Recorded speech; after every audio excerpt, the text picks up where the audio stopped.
Hej og velkommen til. Formålet med den her video er at give dig en introduktion til, hvad rører sig inden for søgemaskineoptimering netop nu.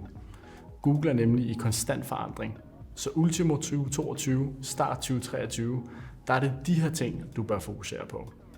Når du har set den her video, så har du et overblik, og vi har skåret tingene helt ind til benet. Til det her overblik har jeg delt videoen op i 3 sektioner. Basics, du skal forstå for at overtage førstepladsen.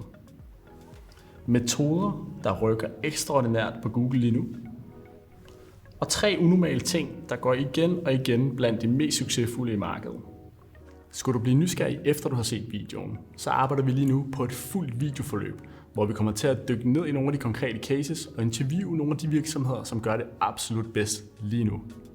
Udover det, så vil du i det fulde videomateriale få skabeloner og guides, hvor du direkte kan downloade nogle af de tricks, som vi kommer til at snakke om i den her video. Så følg med, og du behøver ikke at sidde klar med din notesblok. Jeg har nemlig samlet alle links og direkte tips i et samlet Word-dokument, der ligger under den her video. Så lad os dykke ned i det.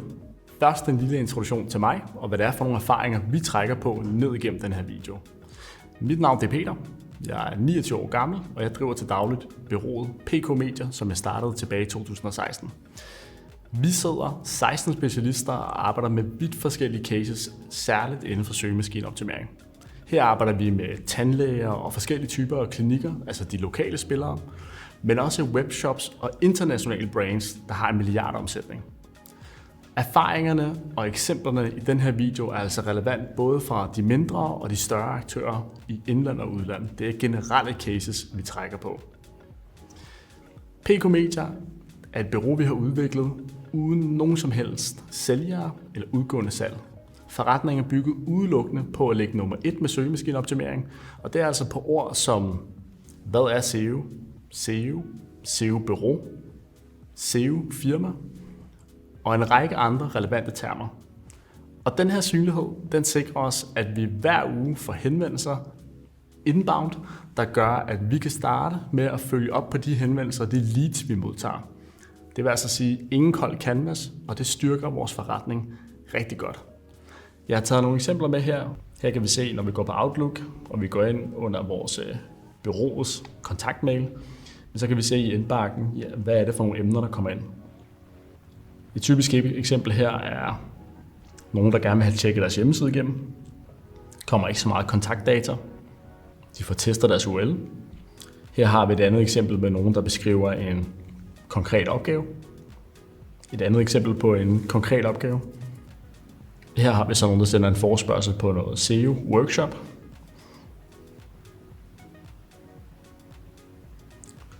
Og her ser vi en henvendelse fra et større dansk kædefællesskab, som har brug for søgemaskineoptimering og generelt SEO-sparring. Søgeordene er nok noget helt andet for din forretning, men for os er det lykkes at bruge den her synlighed til at generere ny forretning. Og udover kerneforretningen som bureau, så driver vi en række forskellige affiliate websites. Og her har vi altså opnået en passiv indkomst uge efter uge ved at rangere på en række søgeord, hvorigennem at vi får et kommission for at sende salget videre. Lad os lige prøve at se et par eksempler. Nogle af de eksempler, vi kan se, det er på ord som catering, hvor vi ligger nummer 1. Allergivenlig hundefoder, hvor vi igennem vores domæne produkteksperten ligger nummer 2 lige nu. Eller bedste ladcykel, hvor vi med vores site, også produkteksperten, ligger nummer 1.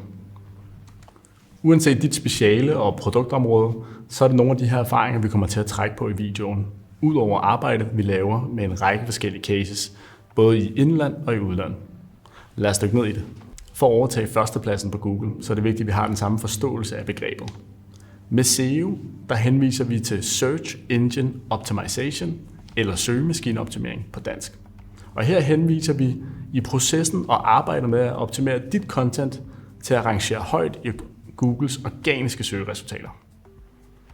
Og lad os starte med at tage et eksempel, hvor vi hopper tilbage til bedste ladcykel. Når vi googler bedste ladcykel, så kan vi se eksemplet her, at vi har annoncer, betalte annoncer øverst. Så har vi de organiske SEO-resultater, og så har vi shopping feedet ved siden af. Der er altså på den her specifikke søgninger 3 forskellige områder. 2 betalte og 1 organiske. En anden måde at se eksempler på er ved at se Google som et kæmpe bibliotek over samtlige domæner i verden. Når vi søger eksempelvis efter den bedste ladcykel, så er det det samme som at sige, kan vi finde et relevant stykke indhold. Her handler SEO om at gøre dit indhold relevant, så vi rangerer højt. Men du sidder måske og arbejder med leads eller salg af produkter i en virksomhed. Og hvorfor overhovedet prioritere SEO til sammenligning med betalt annoncering på enten Google, Facebook eller Instagram? Vi kan se på det sådan, at med SEO, der er trafikken typisk gratis. Værdien er typisk konsistent, hvorimod annoncering på sociale medier går op og ned alt efter den kampagne, du kører. Folk, der søger på Google, er typisk i en købsproces eller en informationssøgningsproces, og det vil sige, at der er kortere fra eksponering til handling. Sidst men ikke mindst, så er SEO utrolig spændende, fordi der er det, vi kalder en dubleringseffekt. Så mere trafik vil typisk smitte af på den næste trafik, du modtager. Så nu når vi har defineret begrebet, så er det vigtigt, at vi forstår, hvordan søgemaskinen reelt set fungerer. Først kigger vi på crawling og indeksering. Google crawler internettet og opdager nyt indhold ved at gå igennem sider og URLs, der allerede er kendte. Derefter bliver indhold indekseret, altså bliver lagt ind i Googles søgedatabase. Og når dit indhold er indekseret, så er du med i kapløbet om at rangere for nummer 1. Men forestil dig et eksempel, at du søger efter netop den her ladcykel, og Google bare tilfældigt vil vise dig alle søgeresultater. Det vil ikke være særlig brugbart, så derfor benytter Google det, man kalder rankingfaktorer. Rankingfaktorer er mere end 200 forskellige variable, der hjælper Google med at forstå, hvad er mest relevant for netop den søgning, som brugeren har lavet. Og vi kommer ikke til at gennemgå alle 200 i den her video, men vi har nogle overordnede guidelines, som vi kan læne os op af, når vi går efter at blive nummer 1. Nogle af de parametre, de er URL-specifikke faktorer for den konkrete underside, hjemmesidefaktorer, altså på tværs af dit website, link- og tillidsfaktorer til dit domæne, og selve søgeintentionen ud fra den søgning, du er på jagt efter. Og sidst, selve søgeintentionen for forbrugerens søgning på Google. Lad os prøve at tage et eksempel sammen. Så hvis jeg går på Google og søger efter airfryer, så kan vi se, at der kommer tekstannoncer frem, der kommer produkter frem, og der kommer diverse guides frem, der hjælper mig med at finde den helt rigtige maskine. Hvorimod, hvis jeg går op og ændrer min søgning til airfryer opskrift, så ser selve søgeinterfacet anderledes ud. Der er lige pludselig ikke nogen betalte annoncer, og der er lige pludselig opskrifter fremhævet på en helt anden måde i mit søgeresultat. Så nu når vi har defineret SEO og har fået en overall forståelse af, hvordan søgemaskineoptimering virker, så er der 3 vigtige parametre, du skal vide for at få en førsteplads. 1. At få en side helt til tops handler om indholdet på en masse sider. Derudover handler SEO om faktorer uden for dit website og på selve dit eget website. Sidst men ikke mindst, så er brugeroplevelse, hastigheden og hvor sikkert dit website vigtigere end nogensinde. Google serverer gode brugeroplevelser, når de går ind og vurderer, om dit indhold er relevant på en specifik søgning. Så lad os komme til sagens kerne. Her er 4 metoder, som virkelig skaber resultater med søgemaskineoptimering netop nu. Først og fremmest, lad os tage et eksempel. Du vil gerne rangere nummer 1 på ordet bedste hundefoder. Til det formål skal du oprette en række undersider, som underbygger, at du er emneekspert inden for netop det. Det vil sige, arbejde med dit websites hierarki, så du har en overside, det vil sige en content pillar, og under det har du en række undersider, som understøtter dit sides ekspertise. Google kigger nemlig på det samlede website, altså kigger på, hvor ofte står der hundefoder, hvordan italesætter du emnet, og hvor meget er du ekspert inden for netop det område. Så opret det, vi kalder lynclusters. Korte, effektive sider, der igen og igen viser Google, at du er altså ekspert på netop det her område.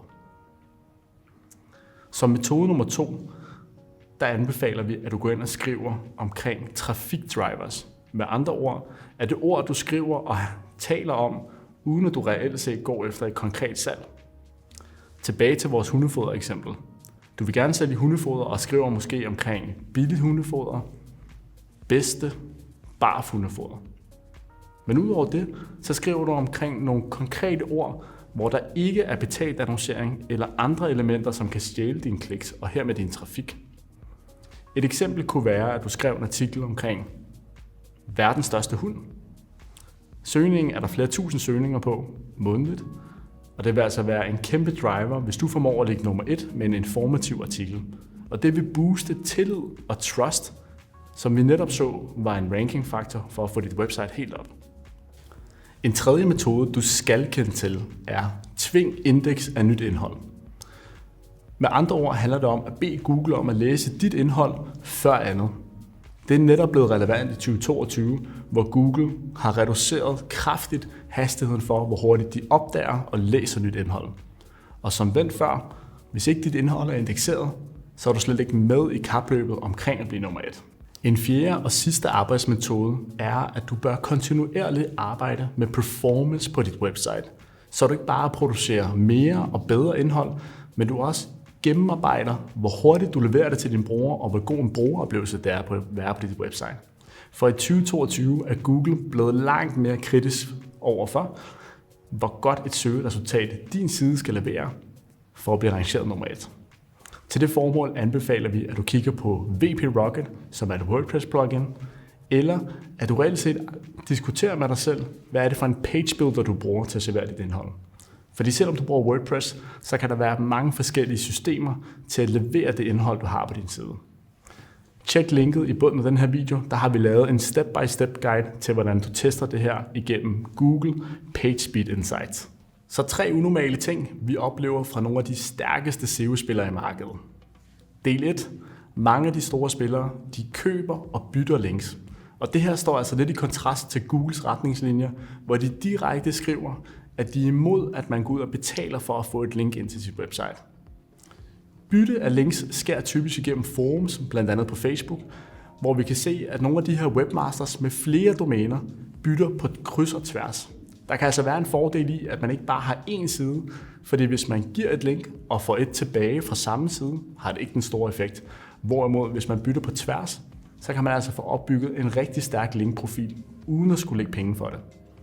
I modsætningen, så ser vi, at en af de store linkbrokers, hvor man altså kan købe links, er igennem dem, der kaldes Bazoom. Jeg har lagt et link nede i artiklen, men her kan du altså få et stort overblik over, hvilke sider kan du købe ind for, hvad koster de, og de kan hjælpe dig både med at skrive artikler og altså få linket. Den anden ting, vi oplever, det er, at de store spillere opnår rankings, fordi de har så meget trafik samlet på et domæne. Der kan altså være en strategi i at skrive om vidt forskellige emner for at få kliks ind, selvom det ikke er direkte relateret til det forretningsområde, som du arbejder med. Igen til eksempel omkring hundefoder, der kan det være, at du skriver omkring nogle helt andre områder, bare for at få besøgende ind på din side. Og det er en praksis, vi ser rigtig mange praktisere. Sidst men ikke mindst, så ser vi, at Google har lanceret deres seneste opdatering tilbage i august, der hedder Google Helpful Content. Den måde, som nogle af de store bruger det her på, det er, at de ændrer deres website-struktur til at servere søgeresultatet eller svaret på søgerens spørgsmål helt oppe i toppen af siden. Så i stedet for at tænke på, hvor lang tid kan vi fastholde brugeren, skal vi sætte en video ind, hvor meget skal de klikke rundt på siden? Nej, så trækker de svaret helt op.